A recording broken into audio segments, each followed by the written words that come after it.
Ninja, once the most popular Fortnite streamer of all time, and maybe the largest creator that gaming has ever seen. But what happened to this talented,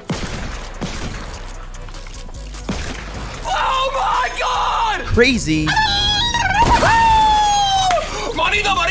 blue-haired goat? From the top of the Fortnite world to people saying he fell off. This is the entire story of Ninja. Richard, or Tyler Ninja Blevins, was born on June 5th, 1991. And yeah, Richard is actually his first name. We all thought it was Tyler. Anyways, Ninja was born in the Detroit metro area, but was raised in the Chicago suburbs. His dad loved video games and ultimately inspired Ninja and his brothers to start gaming. My dad loves video games. He had them in the house and we just kind of stumbled upon them, me and my brothers, and that was pretty much it. The rest is history from there. I mean, really just continued to purchase all of the future consoles and gamed a lot. Ninja was into a ton of different video games growing up, like most kids in the 90s were. But everything changed when a game called Halo came out. It all started with Halo 1. My brother got it, and I think I was like 12 or 11 when the game came out, and it was rated M. So my mom was not about me playing it at all. But I was able to convince her. I was like, Mom, look, I'm killing aliens. I'm saving the world. Trust me, like, don't worry. The original Halo game, which was called Halo Combat Evolved, came out all the way back on November 15th of 2001, before many of you were even born. It was released on the original Xbox, which also came out before many of you were born. At the time, Ninja was only 10 years old, but this game was such a massive hit that even kids like Ninja were playing it. Many reviewers at the time considered it the best FPS game ever, and Halo would go on to inspire basically every single future FPS game that ever came out. And on top of Ninja at just 10 years old enjoying the game, he was also very good at it. I think when I just started smacking everyone in my neighborhood like really bad, and my brothers, and then once Xbox Live came out and I started like getting up there in the ranks. When Halo came out, there was no online multiplayer function yet. So if you wanted to play a quick game of Halo with the boys, you basically had to invite all of them over and play it in your living room. But Xbox Live was brought to the console exactly 1 year later on November 15th of 2002. And once Ninja got online, he had to choose a gamer tag. I've always been a huge fan of anime and those types of shows. And also it mainly stems from back in the day in Halo when like someone was chasing you and you went around a corner and you jumped over their head and backsmacked them. It was called the ninja, or you ninja them. And I loved it, and I was like, this needs to be my gamer tag. Unfortunately, Halo 1 didn't support Xbox Live because it came out a year before Xbox Live was released, and they didn't have technology back then to do major updates. However, the newly released Halo 2 was fully compatible with this new online multiplayer technology. Halo 2 would come out on November 9th of 2004 and was just as beloved as the first game. And of course, Ninja had to pick that game up as well. There was this Halo 2 playlist that came out as a free-for-all playlist. I forget the exact name of it, but I eventually ranked up so high in that playlist, and a bunch of other professional Halo players at the time were also playing in it because it was for a tournament. And I was beating them in games and getting like top 3, top 4 with them in free-for-alls. And I think at that moment I was like, dude, like these guys are getting paid to play and stuff like that and winning tournaments. So. And sure enough, Ninja ended up competing in real Halo tournaments at just 17 years old. His first ever competition was MLG Columbus on June 7th of 2009. My mom was like, you're not going into these tournaments. Like if you do, your dad is coming with you to the first one. And I was like, I'll take that, man. All right. So we ended up traveling to Columbus, Ohio, competing. I think our first event, we got losers round 5 in the MLG tournament, which was still honestly great for our first ever LAN event. Things were going great for Ninja, but he was about to hit a roadblock that many creators and professional gamers do. You see, Ninja had just graduated from high school and was moving on to go to college. And back in the 2000s, becoming a professional gamer wasn't exactly a thing like it is today. In fact, it was basically unheard of. They didn't have huge multi-million-dollar tournaments like Fortnite does every year. So Ninja would be forced to go to school while trying to chase his MLG Pro dreams. I went to college actually, even though I was competing. I actually went away to college and just, played a lot while I was there too.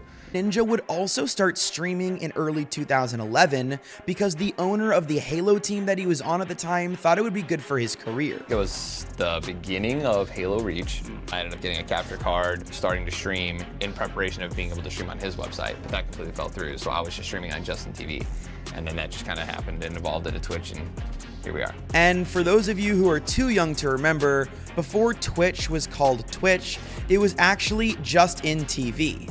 So Ninja was literally on the ground floor of this whole streaming thing. He also started a YouTube account somewhere around this time, but he accidentally deleted it. However, he did remake the said account on December 15th of 2011. Hi guys, what's going on? This is going to be my new YouTube webpage. It's youtube.com/ninjashyper. My other account, there was something wrong with it, with like the AdSense, and I accidentally deleted it, to be completely honest. Yeah, I'm not exactly sure how you delete an entire YouTube account, but let's keep in mind that Ninja's kind of an old man, so we can't expect too much from him when it comes to technology. Just kidding, Ninja, I love you. Anyways, on his new YouTube account, Ninja would upload clips. I'm safe, dude, please help me, dude, they're coming for me. There's one shot, I got your help. Dude, 2-1 shot, Vlogs. What's going on, YouTube? This is Ninja here, just starting my very first vlog. And everything in between. But Ninja was still going to college, had a job, was trying to be a professional Halo player, and create content all at once. So eventually, Ninja had to make some decisions and choose which path would be best for him. And then once I started making about like how much someone makes a yearly wage, like minimum wage, I was like, okay, that's when I stopped working my job. And I was still going to college and focusing on that. And then when I started making more money than that, I think it was around like 50 or 60,000. I was like, okay, now this is kind of more than, minimum wage job. And I definitely feel like I could continue to grow this. And that was when I stopped going to college and focused on streaming full time. Eventually, Ninja would start to branch out to games other than Halo, and actually found a lot of success with Destiny during its beta mode. He was getting thousands of viewers a stream at this point, which sure now doesn't seem like a lot for the GOAT, but back then getting a few thousand viewers on Twitch was absolutely insane. I mean, like I said, it wasn't even called Twitch yet, and it was still a very, very small website. Unfortunately, however, this is where Ninja would hit his second roadblock of his career. He had a huge medical emergency in August of 2014. The retina in his eye, which for those of you that don't know, is basically what makes you see, detached from the rest of his eye. I have eye surgery on my right eye. I have retinal detachment. My retina has been detached somehow. Don't know why. And I wouldn't know how long it's happening, but I was possibly supposed to be blind, or could have gone blind in my right eye at any time after it. I'm pretty lucky that it hasn't happened already. Because of this, he would have to have emergency eye surgery. Although Ninja was not only okay, but also able to save the vision in his eye, when you take a long break, you will lose a lot of viewership and momentum, and that's sort of what happened to Ninja. I was playing Destiny 1, the alpha and the beta. I was doing incredible in viewers, and then I detached my retina, and I had to have a surgery on that. It was this little guy right here. It was like a month and a half of me being face down for the healing process, so I couldn't stream or play video games. And at that moment, I think after that, once I realized my viewers weren't going up anymore, they kind of actually fell off to the hundreds. That was when I went back to school again for a half year. However, maybe by just a stroke of luck, or because Ninja knew something we didn't, around this time when his viewers dipped, he would switch to a game called H1Z1, which was a battle royale, was released through Steam's early access program on January 15th of 2015, and it quickly became incredibly popular. While basically every shooter today has a battle royale, like Warzone or Fortnite, H1Z1 was the first game to really pioneer the battle royale structure. It all started with H1Z1. I think a couple buddies of mine were just like, hey man, the survival mode is super fun. It's like zombies and stuff like that, and it's way better than DayZ, so you should play it. I was like, all right, I'll try it. And my viewers immediately already started to kind of go up at that moment. And I noticed it, but I was still competing in Halo.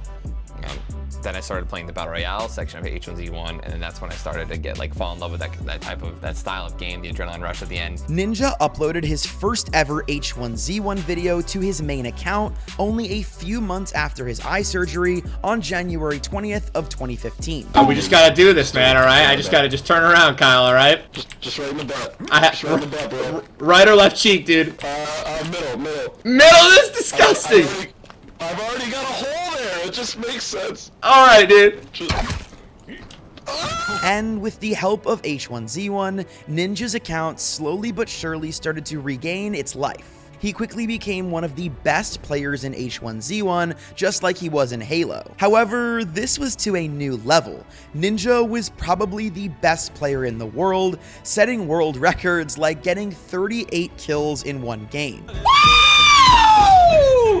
Let's go! He was even ranked #1 in North America at one point, which is absolutely insane. Following the success of H1Z1 and the Battle Royale style, PUBG would be released to the public on March 23rd of 2017 and was yet another competitor in the Battle Royale section. Of course, Ninja, being the best Battle Royale player in the world perhaps, decided to jump on that as well and would become a consistent PUBG streamer while still occasionally playing H1Z1. And for those of you that think of Ninja as just a content creator, let's remember that he won $237,000 just from competitive Halo alone. Yeah, you can say Ninja is quite the gamer. After leaving Halo, it looked like Ninja's competitive career might finally be over and that he was going to focus more on content creation. You see, H1Z1 didn't look like it would have any massive esports involvement, and even though he was the best H1Z1 player in the world,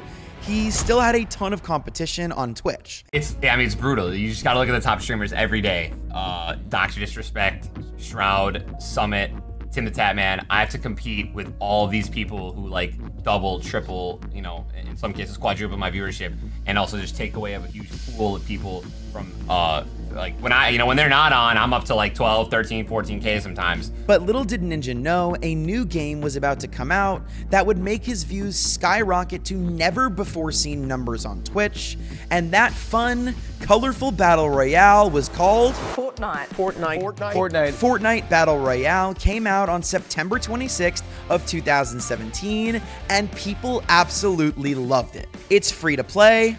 Nick, what's the game called? It's called Fortnite. It's free. It was cross-platform. And it's also on every single platform that, imaginable. So, and everyone can play with one another, Xbox, PlayStation, PC, doesn't matter where you are, you can all play with your friends. So it's, it connects people around the world. It's free to play, and it's super fun. And it was massively addicting. And just like half the population, I feel like on Earth, I have now become addicted to Fortnite. Ninja already had a love and skill for battle royales, so of course he was going to check out this game. And on October 3rd of 2017, Ninja would do his first ever Fortnite stream. First impression of the game, it's fun. He would also upload his first ever Fortnite video to his YouTube channel on the very same day, featuring some incredible building skills. I really felt like I could do that, and I just couldn't. Oh, didn't want that. Are you having some honestly, some dude, really don't want to talk about it, dude. Really just not in the mood to just... And just from the reactions of his chat after playing it on one stream, Ninja realized that Fortnite had massive potential to be the next big thing. And instead of streaming it part-time while playing other games, Ninja went all in, basically streaming almost all day, every day, nothing but Fortnite. I was like, all right, this game's great. A lot of the top streamers and top players from PUBG are kind of bashing on the game, and they're not streaming it, right? They played it, and now they're just going to continue to play PUBG. But I was watching every single time they were playing, and it looked incredibly fun to me. So that was when I just decided, all right, this is the perfect opportunity to switch over, just go full-time Fortnite. Making the switch over to Fortnite was the best decision that Ninja had ever made in his life. He went from averaging around 3,000 viewers all the way to 17,000 viewers by the end of 2017. Every day was 10,000 viewers, then 12,000, 13,000, 14,000, 15,000, and it was literally like that for 2 or 3 months until we started averaging about 100,000 viewers every day. consistently, 90,000 to 100, which is just out of this world, something I never thought that could be done on Twitch. And these statistics would only get better and better. Just looking at YouTube milestones, he hit 1 million YouTube subscribers on January 26th of 2018, and just a week later, on February 3rd of 2018, it would double to 2 million. I mean, I just hit 100,000 subscribers, and I can't even imagine getting close to 1 million, let alone doubling your million subscribers in 1 week. Which reminds me, you guys should subscribe right now if you haven't already. Anyways, Ninja's Twitch was doing just as well as his YouTube, and on March 11th of 2018, Ninja became the first streamer in the history of Twitch to hit 3 million followers. And just a few days after that, Ninja would collaborate with someone that would blow his career up to new heights. Drake followed Ninja on Instagram, and then soon after would reach out to Ninja, asking him if he was down to play some Fortnite. Drake actually hit me up, man, which is like the greatest thing in the world. I was like myself. Why? He just wanted a game, man. He was down to game. He's so stupid. Dude, we broke the internet that day. Yeah, well, he's stupid. He didn't do it. You follow me on Instagram, Champagne Poppy. Champagne Poppy. What the is that? Right? What the is that? Champagne Poppy. Out of all the names. He reached out to you. I would say like the follow was the reach out, if you will. He just followed you. Yeah. And then my whole chat was losing their minds like, dude, holy shit. Of course, everyone was freaking out. Back in 2018, gaming wasn't as popular as it is now 6 years later. So seeing streamers like Ninja collaborate with more traditionally successful people like Drake and the music industry was a really big deal, not only for Ninja, but all of us hardcore gamers. But it was very difficult to plan this event considering how busy Drake was. For a while, it looked like the collab with Drake wasn't going to work out, until Drake randomly messaged Ninja saying that he was online. So Ninja hopped on the computer and did one of the most important streams of not only Ninja's career, but perhaps gaming history itself. So how long have you been playing Fortnite or been a fan? Probably for about a month or two, maybe, something like that. Like, Sam. We stay in the studio for so long, like sometimes like 20 hours, 15, 20 hours, so it's just nice to take like a little mental break and we all just squat up and we suck, though. I mean, Oh, and just so you know, Travis Scott was there too. Hey, Gigi, you got Band-Aids? Band-Aids?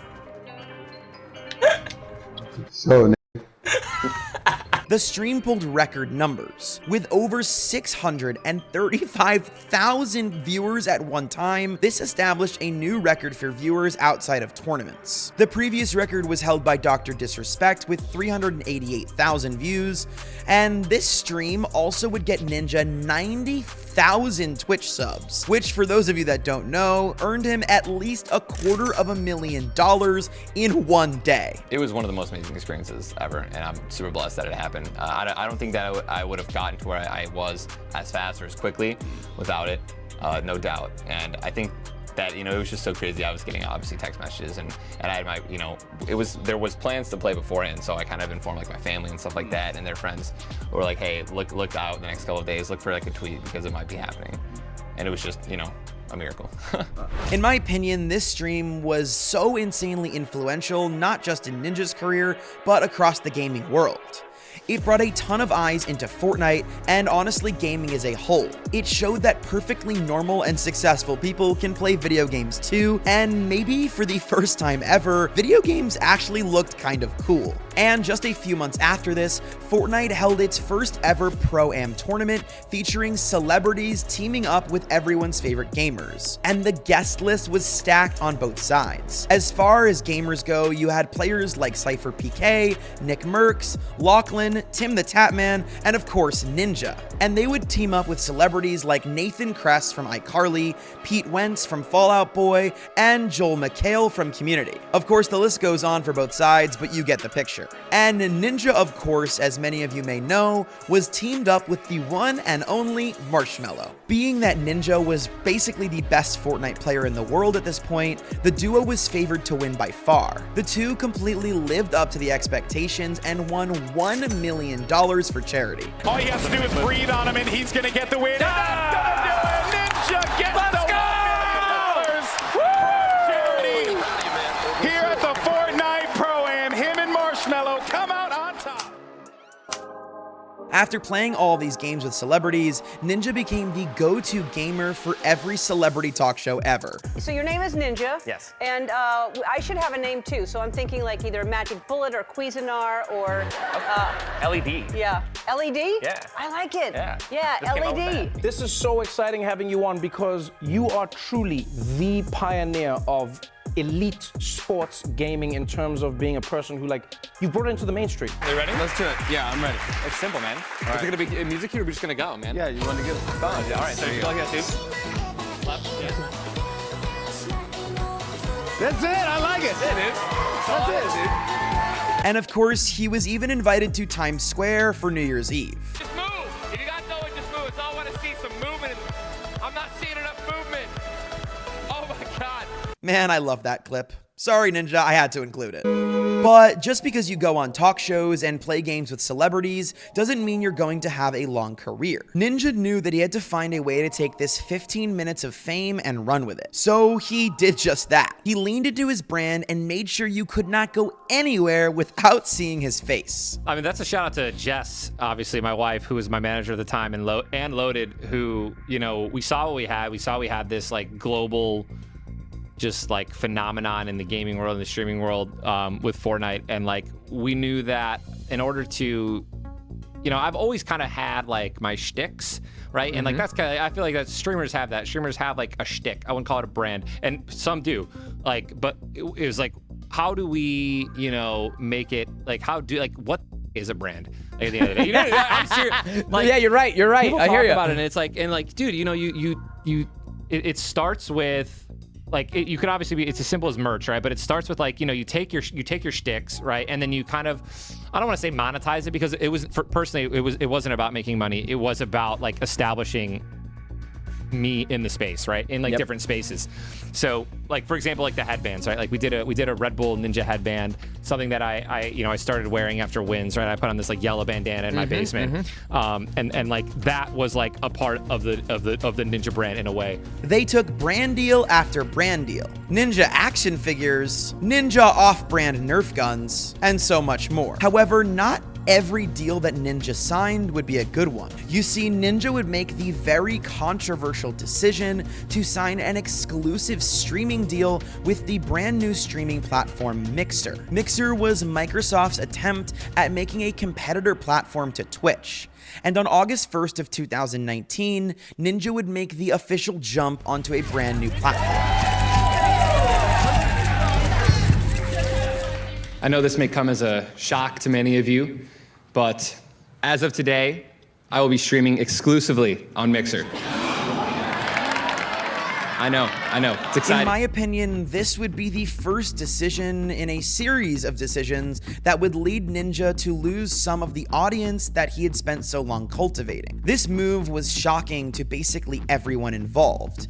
Ninja had been streaming on Twitch before it was even called Twitch. There was no way he would randomly leave the platform to make a new career for himself on another platform unless, and allegedly, a ton of money was in fact involved. The CEO of Adder, the talent agency working with Ninja at the time, claimed that Ninja was being paid $20 to $30 million a year to have Ninja stream on their platform. That's insane, by the way. To put that in perspective, Travis Kelce, one of the most popular and talented football players on the Kansas City Chiefs, who's also a 3-time Super Bowl winner, only makes $14 million per season. So just to show you how big Ninja was at this time, that should put it in perspective. But even though the deal was bringing in some big bucks for Ninja, he still claims that it wasn't all for money, but instead the move to Mixer was to actually grow his brand. We had the move from Twitch.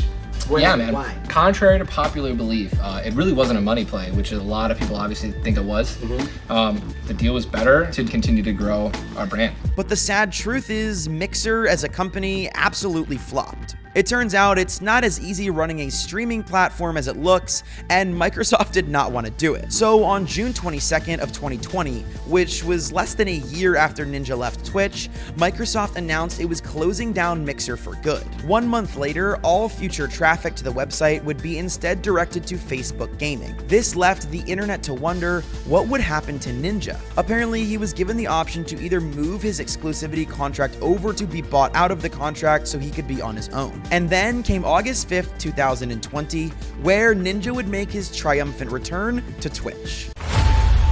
In a world where Ninja returns to Twitch. However, while all this Mixer drama between Twitch and Mixer is happening, Ninja would also make one of his most iconic brand collaborations of all time. He would get his very own icon skin. It happened! It's official! We finally got a Ninja skin in the game! Bro, look at that. It looks just like me! Oh my god! Ninja was the first content creator ever added to the game, and now so many incredible content creators have followed in his path, like Cypher PK, Lachlan, Laserbeam, Booga, and most recently Nick A30. But Ninja paved the path for all of these creators. Based on all of these factors and more, it's very clear that Ninja didn't just have a 15 minutes of fame. In my opinion, Ninja's successful 15 minutes of fame eventually did turn into this celebrity status. He wasn't just some sort of internet fad. However, the one problem with Ninja's career up to this point is that a lot of it depended on Fortnite. And at this time, Fortnite was rapidly losing popularity. And because of this, Ninja's average viewers on Twitch just kept dropping. It was obvious that Ninja was losing interest in the game, and on top of that, he had just returned from Mixer, where he had lost some of his viewership already. Ninja would start streaming Fortnite less and less, and threatened to quit the game entirely on more than one occasion. I fucking hate this game right now with the swords out. I don't want to play. This might be my last. This might be my last stream until like I come back from Vegas. It's so boring. In fact, I'm honestly, dude, I gotta take a break from streaming, dude. I'm gonna lose my mind. This is 0 to 60 real quick. I'm sorry, dude. I know we're supposed to play all day. I can't. It's so, this game is so stupid, bro. Like, the community of these kids is just so dumb. It really is, man. It's not fun. And the thing is, man, these little cloud chasing losers, they have no idea, man. Like, all they're doing is just harming the game, man. Because I'm not gonna play it. I'm not gonna play it. I'm not gonna stream it. It became pretty obvious that although Ninja had built his entire career and brand off of Fortnite, he was getting tired of it. And while he continued to upload and stream Fortnite to this day, it's definitely no longer his main focus. If you look at his streaming hours in 2020, his most streamed game was Valorant. And then in 2021, his most streamed game was League of Legends. However, in 2022, he would make his triumphant return back to mainly being a Fortnite streamer. And this was largely attributed to the Zero Builds game mode that was added on March 29th of 2022. Yes, no build is 100% for OG players, bro. No, you look at this. It's like you're just playing any other battle royale right now. This is the best decision they've ever made. I would not be playing Fortnite right now still, probably, if Zero Build didn't come out. However, despite returning to Fortnite, Ninja's numbers never really returned to where they were during his peak in 2018 and 2019. In the past year, he's been averaging around 11,000 viewers per stream, whereas in 2018, he was averaging around 80,000. While this decrease in numbers would be concerning for other streamers, I don't think Ninja will ever really have an issue. I mean, at the end of the day, 2018, 2019, and 2020 were peak Fortnite and then eventually peak COVID, which caused gaming and Fortnite to have the most viewers that they will ever have. It's sad to think about the fact that Fortnite has sort of already peaked and probably will never reach that moment again, but that does explain why Ninja's viewership isn't exactly where it used to be. Also, to be fair, Ninja made enough money during his peak of fame that he could retire whenever he wanted, and his kids and their kids will probably never have to worry about money. On top of that, Ninja also has a ton of other new business ventures, it seems. He started a podcast with some shockingly famous celebrity guests like Mark Cuban, Matthew McConaughey, and Kevin Hart. Back in action just like the good old days, and guess what? I never really left. I am thrilled to announce something exciting, something mouth-watering, something that's about to be your new audio addiction. Brace yourselves because my podcast, AFK with Ninja, is hitting your eardrums this September with 2 thrilling episodes every week. I'm not sure how we got Matthew McConaughey because, wow, that's pretty impressive. And on top of that, Ninja would co-found Nutcase, which is a brand of sweet nut milk. Yeah, weird business pivot, but you know what, Ninja? I respect the hustle. And Ninja is also the CIO of GameSquare, which is an advertising agency that helps brands connect with gaming audiences. So what I'm trying to say is that it looks like Ninja is completely set up for life. He can keep quitting and unquitting Fortnite as much as he wants, but it will never take away the millions of dollars and millions of fans that he impacted throughout his career. I, for one, am excited to see what's next for Ninja. I'm super happy for the guy that he seems to be taking more time to enjoy life and family, and I hope he continues to do that. Anyways, if you guys enjoyed this video, make sure to hit the subscribe button, like the video, comment who you want to see the next video about, and I will see you in the next one. Watch this video here until you see that one, and I'll see you later. Peace.